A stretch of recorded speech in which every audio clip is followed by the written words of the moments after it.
Low glycemic foods help control insulin levels and your weight.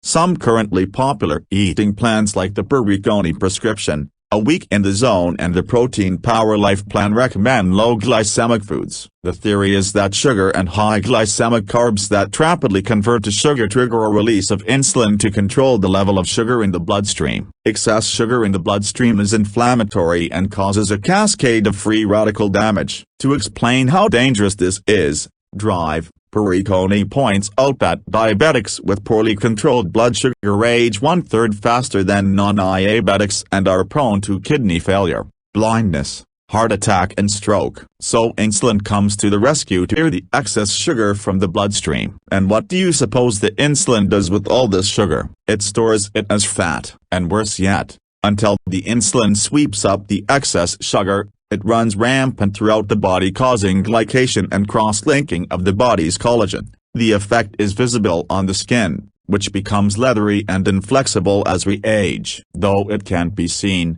the same damage is taking place inside the body where it affects other vital organs including the kidneys, lungs and brain. So far, so good. Nutritionalists have recommended that people cut their consumption of sugar for decades. The surprise when one ranks sugars and carbs by their glycemic index is that some foods we normally think of as healthy show up as being bad for you. The glycemic index is a ranking from 1 to 100, with 100 indicating the increase in blood sugar from eating table sugar, or white bread in one scale. Whichever scale is used, the important thing is a rank ordering of a food's effect on blood sugar. The low glycemic food diets mentioned above have different cut-off points. For example, Dr. Perricone's 28-day program prohibits any foods that score above 50 on the glycemic scale. That leaves out such things as bananas, bagels, carrots, corn, potatoes, rice and watermelon. You can read more about the glycemic index,